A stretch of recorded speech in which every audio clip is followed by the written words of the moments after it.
नमस्कार मित्रों, ये अनुराग वाणी है और आज इस यूट्यूब की इस वीडियो का चौथा दिन है, चौथी वीडियो है। और पूरे देश में दोस्तों आपको पता है कि इस समय गणेश उत्सव की बहुत धूम है। पूरा देश, बेसिकली तो ये महाराष्ट्र में लोकमान्य तिलक जी ने शुरू किया था। आज़ादी के खिलाफ लोगों को एकत्रित करने का, धर्म के माध्यम से, गणेश पूजा के माध्यम से उन्होंने लोगों को गणेश पूजा के माध्यम से इकट्ठा किया, जागरण किए उनके लिए।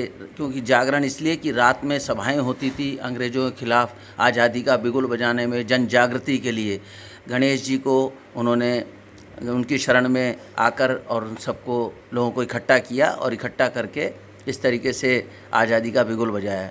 पर दूसरी बात, अब वही गणेश उत्सव महाराष्ट्र से चलकर धीरे धीरे पूरे देश में फैल गया है। जैसे कि बिहार की सूरज छठ पूजा जो होती है वो पहले बिहार तक ही केंद्रित थी, लेकिन आज की डेट में ये बिहार से चलते चलते दिल्ली, यूपी, पंजाब, जम्मू कश्मीर, देश के विभिन्न भागों में ये मनाया जाता है। क्योंकि जहाँ जहाँ उस पृष्ठभूमि के लोग पहुँचते हैं वहाँ वहाँ वो अपने तीर्थों, उनको त्योहारों को मनाते हैं। इस तरीके से लोग और संपर्क में आते हैं, देखते हैं, उनके त्योहारों के शुभ फल मिलते हैं। और शुभ फल मिलते हैं तो कौन नहीं चाहता कि हमें जीवन में तरक्की मिले, समृद्धि मिले। तो इसलिए ये त्यौहार पूरे देश में फैल जाते हैं और अच्छा है, फैलने भी चाहिए। ये हमारी धर्म को प्रचार और प्रसार करने में बहुत सहायक सिद्ध होते हैं। अब एक श्लोक आता है कि वक्रतुंड महाकाय सूर्यकोटि समप्रभा निर्विघ्नं कुरु मे देव सर्वकार्येषु सर्वदा। देखिए, इस श्लोक के अंत में कहा गया कि सर्वकार्येषु सर्वदा। लेकिन मित्रों, सर्वकार्येषु सर्वदा ये कैसे होगा? ये कैसे होगा? मुझे लगता है कि बहुत ही मंत्र तक ही ये सिमट कर रह जाएगा। क्योंकि सर्वकार्येषु सर्वदा के लिए जिन गणपति का आप आवाहन करते हैं पहले दिन, उनको विराजित करते हैं, इतने लोग लाखों रुपया, करोड़ों रुपया खर्च करते हैं, अपना समय लगाते हैं। और ये जो इनकी गणेश उत्सव की जो धूम है ये करीब 10-15 दिन के लगभग रहती है। कोई अपने घर में 3 दिन, कोई 5 दिन, कोई पूरे दिन ही जो इसका समय होता है, 10-12 दिन का जो भी होता है, तो उसके अंदर पूरी श्रद्धा भक्ति के साथ उनको विराजित करते हैं। पंडालों में बहुत भीड़ रहती है, बहुत भीड़ रहती है। और लोग जो हैं इनका इतनी श्रद्धा भक्ति के साथ दिन रात दर्शन के लिए आते रहते हैं। लेकिन दोस्तों, मित्रों, कितना दुख होता है जब आखिरी दिन जब इनकी विसर्जन का समय आता है, उस समय लोग, कुछ तो लोग ऐसा है कि बहुत ही श्रद्धा भाव के साथ विसर्जन करते हैं, लेकिन कुछ लोग इतने गंदे तरीके से इनका विसर्जन करते हैं जैसे कि अपने बूढ़े माँ बापों का आज की डेट में हाल हो रहा है। पूरा जीवन माँ बापों की पैसे से बिता दिया, उनकी प्रॉपर्टी से फ़ायदा उठा लिया। बच्चों के लिए माँ बाप दौड़ते भागते रहते हैं, कहीं स्कूल के एडमिशन के लिए, कहीं उनको स्कूल की बस से धूप में छतरी लेके, उनको छतरी में करके घर लेके आने के लिए, उनका बैग खुद उठा के लेके आते हैं। बूढ़े बूढ़े दादा दादी भी इस तरीके के उस बच्चों के प्यार स्नेह की वजह से लगे रहते हैं। लेकिन जैसे उनको, बूढ़े माँ बापों को लोग एक मतलब त्याग देते हैं, उनकी उपेक्षा कर देते हैं, ये समझते हैं कि इनका कोई अब रोल नहीं रह गया हमारे जीवन में। उसी तरीके से दोस्तों, गणेश जी के साथ, उनकी प्रतिमा के साथ कैसा ये भाव है, कैसी ये उपासना है, कैसी ये पूजा है। दुख तो उनको भी ज़रूर होता होगा जो ऐसा करते हैं, लेकिन मुझे पता नहीं कि क्योंकि देखिए, जैसे हम उनका आवाहन करने की क्षमता नहीं रखते। क्योंकि दुर्गा सप्तशती के अंदर जो क्षमा प्रार्थना है उसमें लिखा हुआ है, न जाना आवाहम न जानामि न जानामि विसर्जनम। मनुष्य को न आवाहन आता है, देवताओं का आवाहन हम नहीं कर पाएंगे क्योंकि हमारे पास वैसा निर्मल मन नहीं है। हम अहंकार, 10 तरीके के क्रोध, काम, लोभ, मोह से घिरे हुए हैं।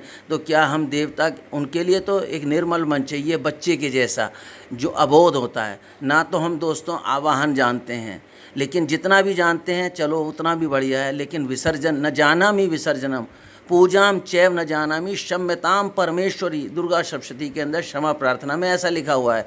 तो हम विसर्जन जानते ही नहीं। लेकिन कुछ लोग इतने विद्वान हो जाते हैं कि टेम्पो में भर के पूरे रास्ते वो प्रतिमा को रखते हैं, एक जुलूस सा निकालते हुए ले जाते हैं और ले आके वो पहले निश्चित कर लेते हैं कि यहाँ पे इस मूर्ति को फेंकना होगा।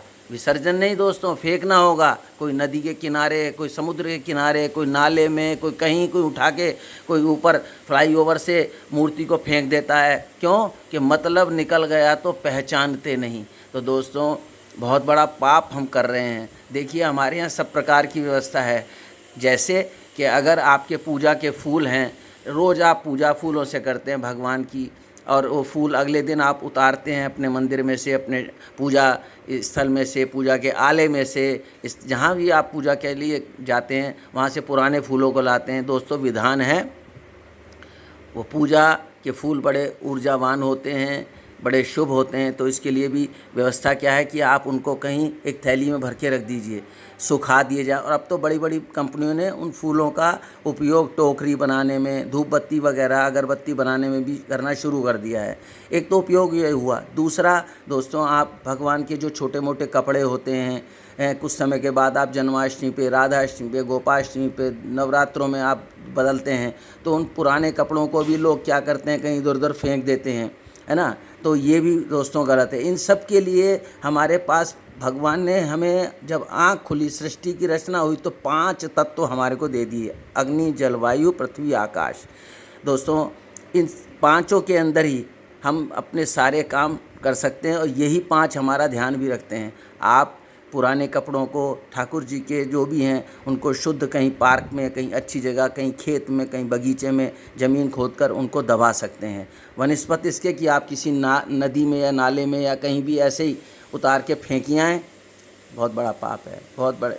कुछ लोग कहते हैं हमें तो पता ही नहीं। तो पता होने के लिए दोस्तों मैं आज आपसे विनम्र प्रार्थना कर रहा हूँ कि इस तरीके से पूजा के फूल हुए, आप अपने गमलों के अंदर पूजा के फूलों को एक कंपोस्ट खाद के अंदर मिलाकर उसमें डाल सकते हैं। पूजा के भगवान के जो कपड़े होते हैं उनको धरती के अंदर या किसी पवित्र नदी में, जो वो कहीं इधर उधर किनारे पे लग के ना पैरों में आए, सड़े गले ना। और दूसरी बात, जब आप भगवान को वस्त्र पहनते हैं, ये आपकी आस्था, और आपकी आस्था जब किनारे पे पड़ी होती है, सड़ रही होती है, दोस्तों कितना बुरा लगता है, कितना बुरा लगता है। मेरे को समझ नहीं आता ऐसे लोग किस टाइप के हिंदू हैं, किस टाइप के सनातनी हैं, जो इस तरीके के अपने देवी देवताओं के साथ व्यवहार करते हैं और आने वाली पीढ़ियों को ये सिखाते हैं कि तुम भी ऐसे ही करना। तो हमारी परंपरा तो ये ऊर्ध्वगति की बजाय अधोगति की तरफ जा रही है। दोस्तों इस वीडियो के माध्यम से मेरा विनम्र निवेदन है कि कृपया कृपया कृपया इस तरीके से ना करें। शुद्ध मिट्टी की प्रतिमा को गणेश जी की खरीदें, माता रानी की मिट्टी से जो बनी हो, पेरिस ऑफ प्लास्टर या प्लास्टिक के किसी ऐसे पदार्थ से जो बनी है उनको बिल्कुल भी ना लें, क्योंकि मिट्टी की जो प्रतिमा होती है वो मिट्टी में ही समा सकती है। लेकिन ये पेरिस ऑफ प्लास्टर या अन्य तरीके के जो केमिकल से बनी होती हैं, इनके गलने में, इनके घुलने में बहुत ही समय लगता है, बहुत लंबा समय लगता है ना। तो इस तरीके से इनका ना उपयोग करें। और दूसरी बात, विसर्जन तो होता है अपनी भावना, अपनी दुष्प्रवृत्तियों का। भगवान के साथ उनसे प्रार्थना होती है कि आज ये हुआ और अगले साल तक हमारे मन के अंदर जो दुष्प्रवृत्तियां हैं उनका विसर्जन हो जाए। उनमें से तो हम एक भी नहीं छोड़ते, उनमें से हम एक भी प्रवृत्ति अपनी छोड़ते नहीं। ना हमारे लालच में कोई कमी होती है, ना हमारे किसी ऐसे काम में होती है, ना क्रोध में होती है। ज़रा सी बातों पर लोग, छोटी छोटी सी पार्किंग जैसी बातों के ऊपर, और कहीं किसी ने कहीं गाड़ी खड़ी, और छोटी छोटी सी बातों के ऊपर लोग एक दूसरे का मर्डर कर रहे हैं, लोग एक दूसरे को मार रहे हैं, कोई किसी की प्रॉपर्टी पे कब्जा कर रहा है। आप सब लोग जानते हैं क्या हो रहा है, इसको व्याख्या करने की ज़रूरत नहीं है। लेकिन मित्रों, फिर आज सिर्फ इसी बात के ऊपर हम बात करना चाहते हैं कि हम जो गणेश जी की मूर्तियों का विसर्जन है उनको उस तरीके से ना करें। जिस श्रद्धा के साथ हम उनको लाते हैं उसी श्रद्धा के अनुसार हम उनको पवित्र जल के अंदर, और ना कहीं हो तो बाग बगीचे में किसी ज़मीन के अंदर उनको हम स्थान दे दें, जो पंच तत्वों में ही, वो मिट्टी में ही मिट्टी के रूप में विलीन हो जाएं। तो इस तरीके से कृपया ऐसा ना करें, इतने गंदे तरीके से अपने प्रभु का अपमान ना करें। और देखिए, एक भजन आजकल चल रहा है कि प्रकृति उसको वैसा देती है जैसा लेती है, इस तरीके से। तो जैसे हम कर्म करेंगे, जैसी हम भगवान के प्रति विसर्जन करेंगे, भगवान भी हमारा वैसे ही विसर्जन कर देंगे। ये भी आप ध्यान रखना। तो इसलिए मेरी आप सबसे यही प्रार्थना, वंस अगेन प्लीज़ ऐसा ना करें और अपने मित्रों, साथियों, सबको ये शेयर भी करें कि भाई इस तरीके से नहीं करना चाहिए। तो अगली वीडियो, अगले विचार के साथ मैं आपसे फिर मिलूँगा। प्रयास कर रहा हूँ कि मैं अपने विचारों को आप तक पहुँचाऊँ। अगर मेरे इन विचारों में कहीं आपको कोई त्रुटि लगती हो, कोई कमी लगती हो, तो मेरा नंबर है 9350287243। आप मुझे फ़ोन पे ही बता सकते हैं। आपके मार्गदर्शन मेरी इन वीडियो के अंदर और चमक और दमक पैदा करेंगे। इसी के साथ बहुत बहुत धन्यवाद। Have a good day, nice day. आप लोगों का दिन शुभ हो। इसी मंगल कामना के साथ मुझे इजाज़त दीजिए। और छोटी सी रिक्वेस्ट कि जो वीडियो आप देखते हैं, अगर आपको अच्छी लगती हो, आपको ऐसा लगता हो कि इसके अंदर कुछ पॉजिटिव मैसेज मैंने आपको दे पाया, तो दोस्तों उसको लाइक करना मत भूलिएगा please. Thank you very much. Bye bye.